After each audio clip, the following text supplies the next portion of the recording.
Olá, sejam muito bem-vindos a mais uma edição do Mercado e Companhia.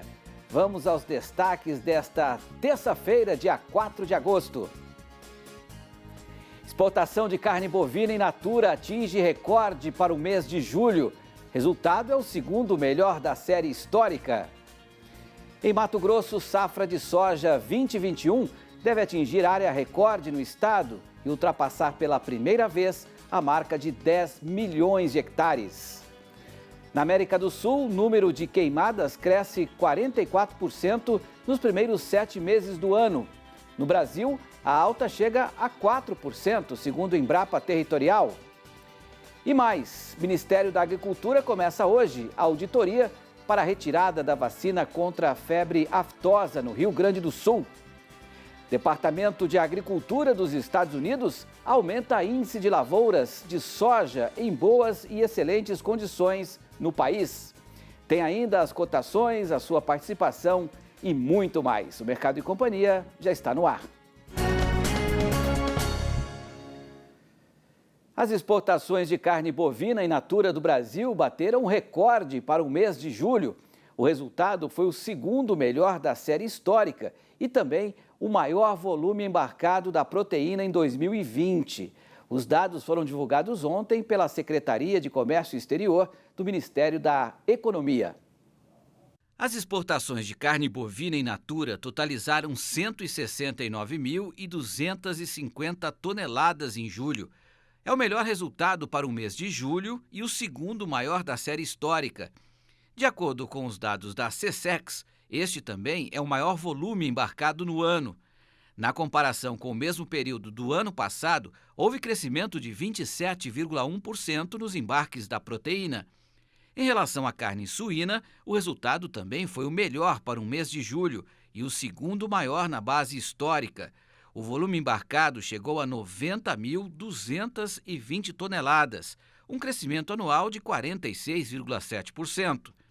Já para a carne de aves, o país exportou 337.480 toneladas, um recuo de 9,2% em relação a julho de 2019.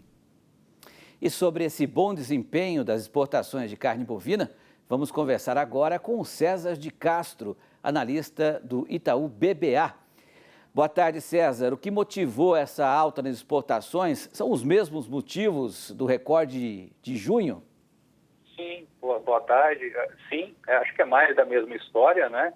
A gente não tem essa abertura ainda dos países do mês de julho, mas certamente é aquele país com 5 letras, né? China, que está puxando muitíssimo forte os volumes aqui, especialmente carne bovina e suína.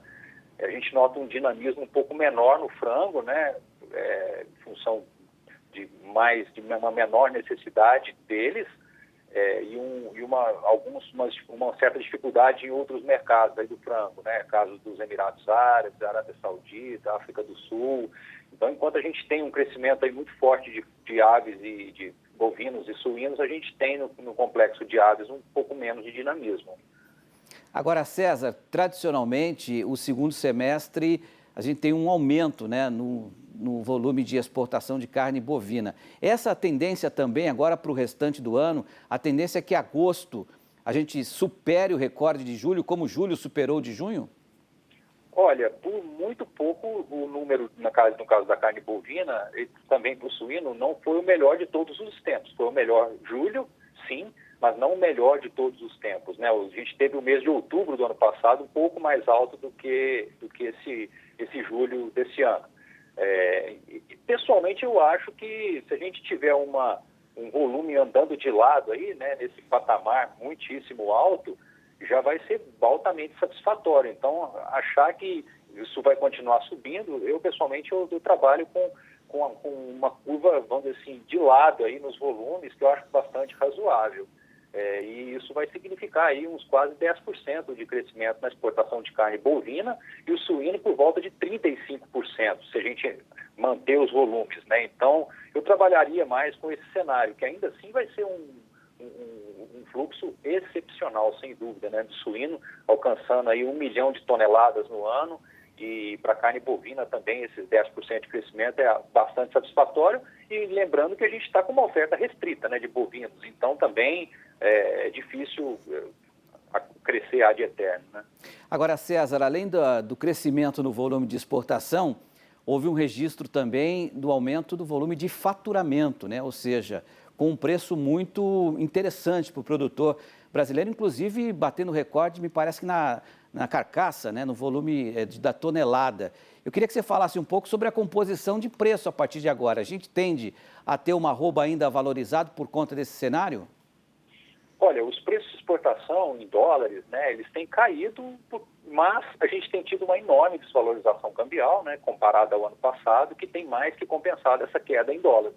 Então, os exportadores, eles conseguem dar desconto em dólares porque o câmbio está permitindo.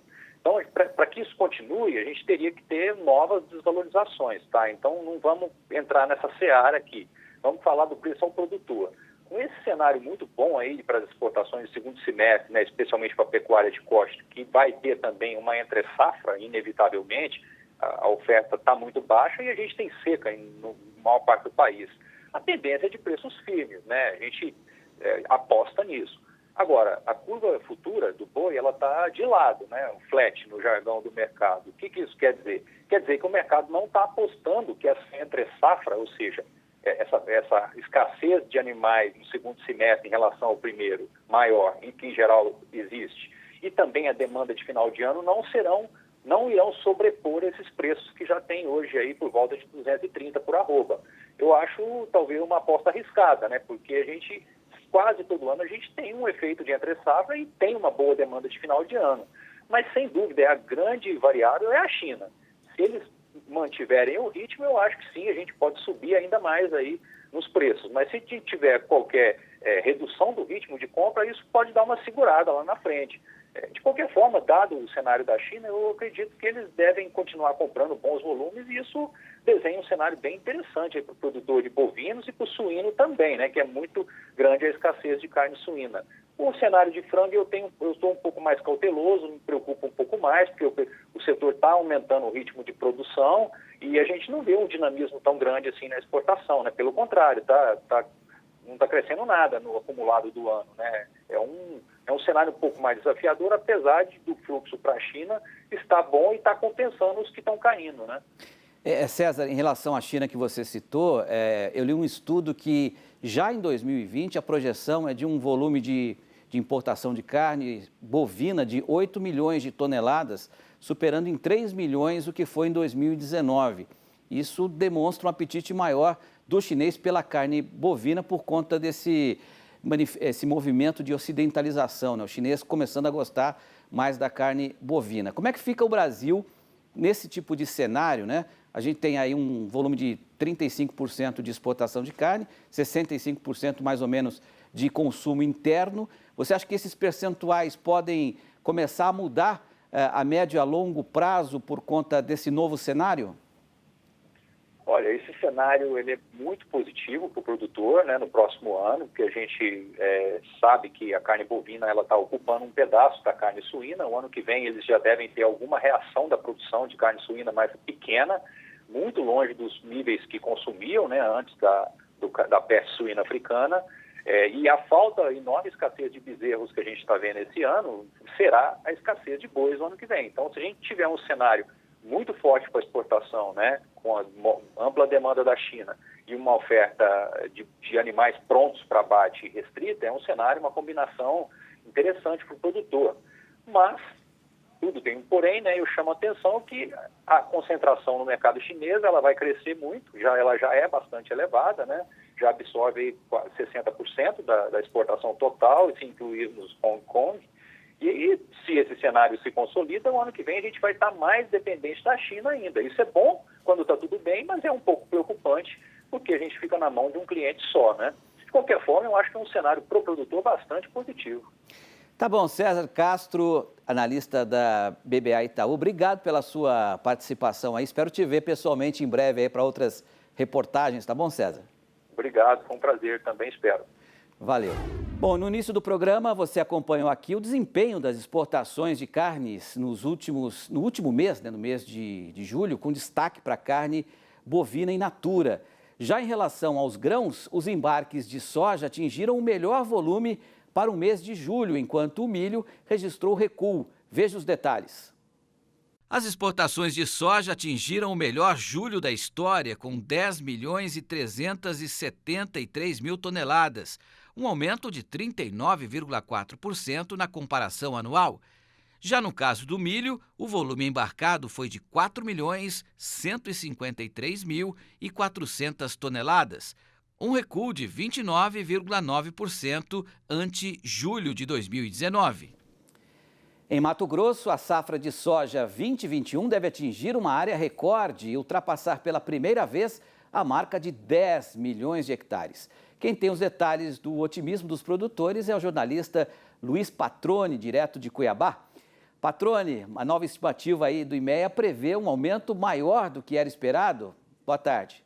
Exatamente, Petrin, boa tarde para você, boa tarde a todos. O aumento deve ser de 130 mil hectares acima do que era projetado lá em maio, quando o IMEA já projetava 10 milhões de hectares aqui em Mato Grosso, né? E os principais motivos estão relacionados ao bom momento vivido pela cultura. Você acabou de falar sobre as exportações recordes agora no mês de julho, mas também ao bom desempenho da última safra, né? Com produtividade recorde aqui em Mato Grosso e produção igualmente recorde, o que possibilitou, inclusive, que os produtores aí planejassem já os investimentos para esse novo cultivo, né? Para esse novo ciclo, e também avançassem nas comercializações antecipadas da safra. A gente preparou uma reportagem contando essa história, olha só. Daqui a pouco mais de um mês, cenas como esta voltarão a ser vistas em Mato Grosso. O sinal verde para o plantio da soja se aproxima e alimenta a expectativa de que a safra 2020-21 será histórica no estado. A área destinada às lavouras deve ser a maior de todos os tempos, chegando a 10 milhões 210 mil hectares. Avanço de 2,2% na comparação com a última temporada, reflexo do otimismo dos agricultores com a cultura. A gente sabe que o contexto e a conjuntura atual favorece um otimismo dentro dos campos aqui em Mato Grosso. A gente sabe que os preços também se elevaram bastante nesse ano, principalmente os preços em reais. Isso possibilitou que os produtores não só fizessem as vendas futuras dos produtos, mas também uma boa relação de troca, em especial quando se fala de fertilizantes. Obviamente que isso estimulou o produtor a fazer, então, aí uma boa trava já dos seus custos e vender boa parte do seu produto de maneira ineta, né, uma antecipação aí histórica. A gente já tem quase 47% da safra que vem, que a gente vai começar a plantar no meados do próximo mês, vendida. Isso nunca ocorreu na história. Então, todo esse cenário positivo e também uma boa colheita que se fez nessa safra 19-20, a gente consolidou um número de mais de 35 milhões de toneladas, né? Isso é um crescimento de 3 milhões de toneladas de uma safra para outra, quando eu comparo com a safra passada. Isso, sem dúvidas nenhuma, deixa também o produtor mais à vontade de fazer um acréscimo de área, de arrendar aquela área a mais. Haverá expansão em praticamente todas as regiões, mesmo que de maneira tímida, como no Médio Norte, onde a área deve crescer 0,6%. De acordo com o IMEA, o grande incremento de área ocorrerá principalmente no norte mato-grossense, com 8,75% de avanço. Inclusive, é a média que a gente está observando para essa região. Enquanto o estado cresce 2%, 3%, essa região norte ela cresce 8%, ou seja, um pouco mais da metade. E ela, obviamente, muito impactada pela essa nova logística, né, que se tem ali para o Arco Norte. E esse ano ainda mais com a finalização da pavimentação da BR-63, que estimula ainda mais aquela região. Mas nós temos duas outras regiões também que crescem acima do estado, que é a região Nordeste, né, a região do Vale do Araguaia, no leste aqui do estado, e a região Noroeste, que é aquela região acima, né, do Chapadão dos Parecidos, ali, Brasnorte, Juara, que também tem se elevado bastante aí. Tem muita área de pastagem, assim como as outras duas regiões, Norte e Nordeste, e essa conversão dessa área de pastagem está acontecendo também num ritmo acelerado, como ocorre nessas outras duas regiões. A região do Araguaia, nordeste do estado, deve ter o segundo maior crescimento nas áreas de soja. O agricultor Altair Colne vai plantar 1.100 hectares, 10% a mais que no ano passado. Ele está esperançoso com o futuro desta nova safra. Estou aumentando um pouco a área de soja e também estou aumentando a área nova, porém vou plantar arroz. Em relação a preços, temos otimismo, o que tudo indica vai ser um ano bom de preços. Também temos muita esperança de que seja um ano excepcional de chuvas, uma pequena possibilidade de vir antes, inclusive, para que nós possamos começar a plantar mais cedo. Em relação à produtividade, também todos nós estamos otimistas. Precisamos ser otimistas, né? Acho que o homem do campo é o maior otimista do mundo. Em Canarana, a terra já está sendo preparada para o cultivo na fazenda do Fernando. Por lá, a área destinada à soja irá saltar mais de 60%, o que indica o tamanho da expectativa do produtor. Esta área era uma área de pastagem degradada, plantávamos já 470 hectares e esse ano, para essa safra, iremos aumentar mais 300, diante do cenário que está em alta, tanto no soja, milho e outras culturas. E a área já está pronta, calcareada, agora só aguardando o fim do vazio sanitário e o começo da chuva. Muito bem, Petri. Legal ver essa expectativa otimista dos produtores, né? A previsão do IMEA é de que, se a área for confirmada e a produtividade média também prevista, a produção aqui em Mato Grosso ultrapasse mais uma vez a casa dos 35 milhões de toneladas de soja. Vamos torcer para que tudo dê certo, os produtores consigam reverter, né? Converter todo esse otimismo em realidade, em resultado e rentabilidade para a atividade. Volto contigo aí. É verdade, Patrone, que o tempo ajude, né? Que realmente chova nessa região, que com essa área maior a gente consiga, na próxima safra, bater de novo o recorde de produção de soja. Obrigado pela sua participação aí direto de Cuiabá. Um abraço. Sentiu falta de algum conteúdo? Acesse canalrural.com.br.